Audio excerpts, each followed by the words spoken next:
everyone, this is Elena from Mirrix Looms. Are you thinking about buying a Mirrix Loom or have already purchased one but are a little bit nervous about getting started? This video is for you. I'm going to talk about some strategies to help you get more confident with your loom and some resources that will help you from everything from choosing a loom to weaving and finishing a piece. Now, the first thing that you want to do if you are feeling a little bit intimidated by your loom is do some research. We have a website that is full of information that will help you out. We have warping videos, we have PDFs, we have blog posts, we have tutorials, we have free projects. One place to find a lot of these things linked in one place is our resources page. You can find this page on the front page of mirrixlooms.com if you scroll to the bottom. Now, after you've done your research, the next thing you want to do is plan your first piece. I recommend starting with a small, simple piece. We have some free projects in ebook form that are available on our website. You might want to check out one of those, or maybe you just want to warp for a very simple sampler or bracelet with the goal of just learning how to warp and playing around and learning a little bit about the loom. Don't put a lot of pressure on yourself and try to weave a big, grand, complicated piece at first. Now, the Mirrix warping method is different from the warping method of a lot of other looms. We use continuous warping, which means you could actually weave a piece that is longer than the length of your loom. This method involves a warping bar, which is put on the back of your loom. And then the warp is tied onto that bar, and you do basically figure eights around the loom with your warp. Once you learn how to do this, the process is very, very simple.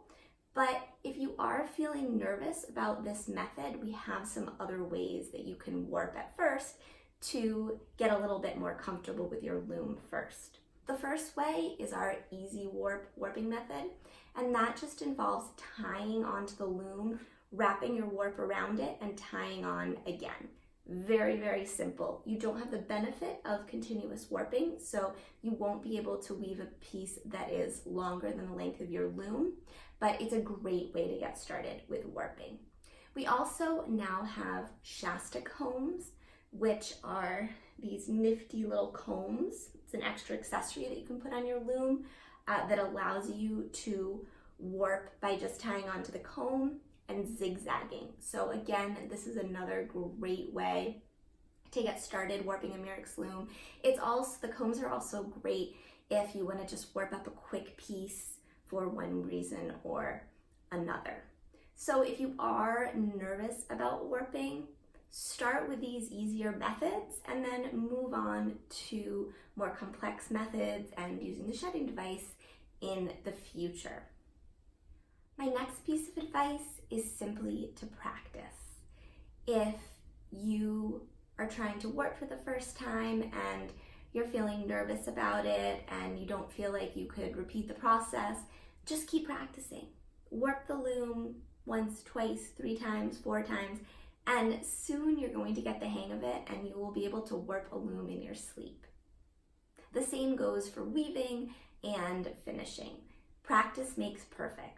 The last piece of advice I have is to ask questions. We are always here to answer questions from simple, how do I warp, to much more complex weaving questions. You can reach me personally at Elena, E-L-E-N-A, at mirrixlooms.com. And you can also find other email addresses on our website.